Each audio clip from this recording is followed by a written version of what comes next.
السلام علیکم ورحمۃ اللہ وبرکاتہ۔ کیسے ہیں آپ سب؟ امید ہے مانو سے اس کی بہترین حالت میں ہوں گے۔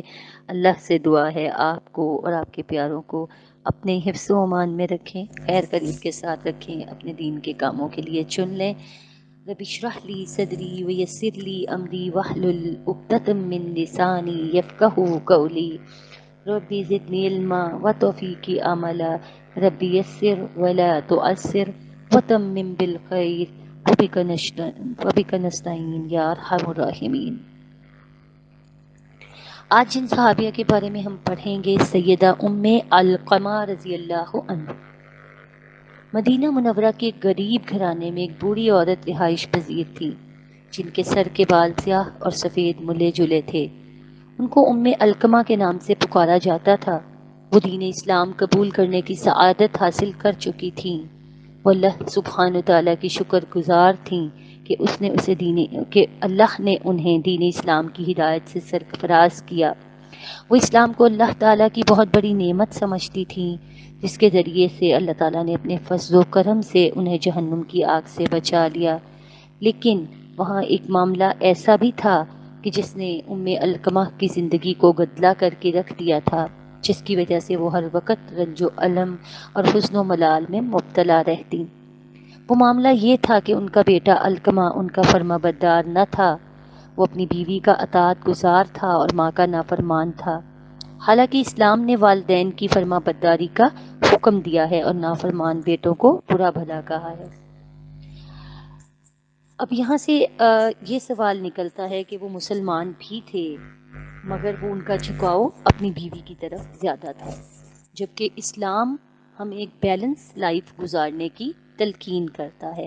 اسلام نے ہر رشتے کے تقاضے، ہر رشتے کا ایک باؤنڈری، ہر رشتے کا فرائض، سب کچھ ہمارے سامنے واضح کر دیا ہے۔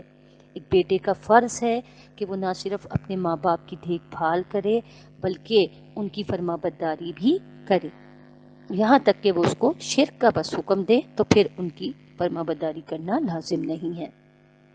لیکن اگر وہ دین اسلام کے تقاضوں کے مطابق کوئی حکم کرتے ہیں اور ان کی اپنی ذاتی ضروریات اور ذاتی زندگی کے بارے میں کوئی حقوق ہوتے ہیں تو وہ پورا کرنا بیٹے کا فرض ہے۔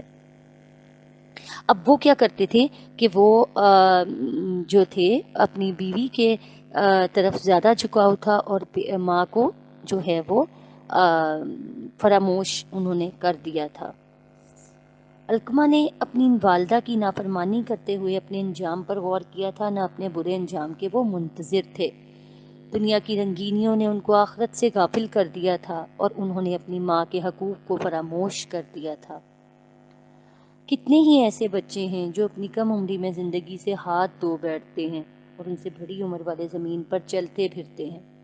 ہوا یہ کہ علقمہ بیمار ہو گئے، بستر علالت پر دراز ہو گئے، اس کے ساتھ ہی ان کی تیمارداری کے لیے آنے لگے۔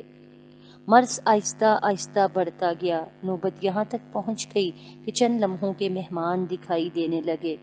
تیمارداری کرنے والے دوستوں میں ایک نے قریب ہو کے کہا کہ علقمہ، اشہد ان لا الہ الا اللہ وان محمد الرسول اللہ کہو۔ علقمہ نے کئی مرتبہ یہ کلمہ پڑھنے کی کوشش کی، لیکن وہ کلمہ زبان سے ادا نہ ہو سکا۔ وہ دوست اپنے ساتھی کے بارے میں گھبرا اٹھا، دوڑتا ہوا نبی پاک صلی اللہ علیہ وآلہ وسلم کی خدمت میں حاضر ہوا۔ نبی پاک صلی اللہ علیہ وآلہ وسلم اس وقت اپنے صحابہ کرام میں تشریف فرما تھے۔ اس نے ہانپتے ہوئے کہا کہ اللہ کے رسول، علقمہ مر رہا ہے، زندگی کے آخری لمحات سے گزر رہا ہے اور وہ کلمہ طیبہ نہیں پڑھ پا رہا۔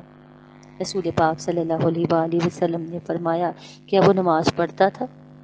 یعنی پہلا خیال کیا آیا ذہن میں نبی پاک صلی اللہ علیہ وآلہ وسلم کے کہ کیا وہ نماز ادا کرتا تھا؟ کیونکہ ایسا تو نہیں ہے کہ نماز سے غفلت کرتا تھا تو اب موت کے وقت اس کی زبان سے کلمہ جاری نہیں ہو رہا۔ تو ان کے ساتھی نے کہا، اللہ کے رسول وہ نماز پڑھتا تھا۔ تو نبی کریم صلی اللہ علیہ وآلہ وسلم صحابہ کے ساتھ اٹھے اور علقمہ کے گھر تشریف لے گئے۔ جب نبی پاک صلی اللہ علیہ وآلہ وسلم نے انہیں دیکھا تو فرمایا، علقمہ لا الہ الا اللہ کہو۔ تو انہوں نے کہا کہ میں یہ کہنے کی استطاعت نہیں رکھتا۔ تو نبی پاک صلی اللہ علیہ وآلہ وسلم نے پوچھا کیوں؟ تو اہل خانہ میں سے ایک نے بتایا کہ یہ اپنی بیوی کی اطاعت کرتا تھا اور ماں کا نافرمان تھا۔ نبی پاک صلی اللہ علیہ وآلہ وسلم نے فرمایا کہ کیا ان کی والدہ زندہ ہیں؟ انہوں نے کہا کہ جی ہاں۔ ان کو بلایا گیا۔ علقمہ کی والدہ یعنی علقمہ والدہ جو تھیں وہ چھڑی کے سہارے آ گئیں۔ نبی پاک صلی اللہ علیہ وآلہ وسلم نے پوچھا کہ کیا یہ تیرا بیٹا ہے؟ اس نے کہا جی ہاں یہ میرا بیٹا ہے۔ نبی پاک صلی اللہ علیہ وآلہ وسلم نے فرمایا کہ اگر آگ کا الاؤ بھڑکایا جائے اور آپ سے یہ کہا جائے کہ اگر تم اس کی سفارش کرتی ہو تو ہم اسے چھوڑ دیتے ہیں، اور اگر تم سفارش نہیں کرو گی تو ہم اسے آگ میں جلا کے بھسم کر دیں گے، تو کیا تم اس کی سفارش کرو گے؟ سبحان اللہ۔ انہوں نے کہا ہاں اے اللہ کے رسول، میں اس کی سفارش کروں۔ رسول اللہ صلی اللہ علیہ وآلہ وسلم نے فرمایا تم اللہ اور مجھے گواہ مان کے کہو کہ میں علقمہ سے راضی ہوں۔ وہ اپنے بیٹے کے قریب آئیں، اپنا ہاتھ ان کے سر پہ رکھا اور کہا اے اللہ، میں تجھے اور تیرے رسول مقبول صلی اللہ علیہ وآلہ وسلم کو گواہ بنا کے کہتی ہوں میں اپنے بیٹے علقمہ سے راضی ہوں۔ اس کے بعد نبی پاک صلی اللہ علیہ وآلہ وسلم نے علقمہ کو شہادت دینے کا حکم دیا تو انہیں بہت آسانی سے کلمہ شہادت پڑھ لیا۔ علقمہ اپنی ماں کی نافرمانی کی وجہ سے مرتے وقت کلمہ شہادت نہ کہہ سکا۔ جب ان کی ماں نے رضامندی کا اعلان کیا تو وہ کلمہ شہادت پڑھ سکے۔ اس موقع پہ نبی پاک صلی اللہ علیہ وآلہ وسلم نے کہا الحمدللہ الذی انقذہ من النار، اللہ کا شکر ہے اس نے اسے جہنم کی آگ سے بچا دیا۔ اس کے بعد علقمہ وفات پا گئے، اللہ تعالیٰ ان پر رحمت کرے۔ تو یہاں سے ہمیں یہ چیز سامنے آتی ہے کہ جو فرائض اللہ تعالیٰ نے ہمارے اوپر کسی بھی رشتے میں مقرر کیے ہیں ان کو پورا کرنا ہمارا فرض ہے۔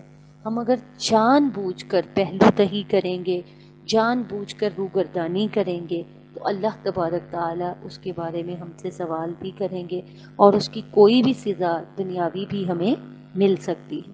تو کوشش کرنی چاہیے کہ ہمارے جو فرائض ہیں بہترین طریقے سے سر انجام دیں، ہمارے جتنے بھی رشتوں میں جو فرائض ہیں ان کو ہم بہتر طریقے سے اللہ کے نبی کے احکامات کو سامنے رکھتے ہوئے ادا کریں اور اپنی آخرت اور زندگی دونوں چیزوں کو بہتر کر لیں۔ وآخر دعوانا ان الحمدللہ رب العالمین۔ سبحانک اللہم و بحمدک نشہد ان لا الہ الا انت نستغفرک و نتوب الیک۔ السلام علیکم ورحمۃ اللہ وبرکاتہ۔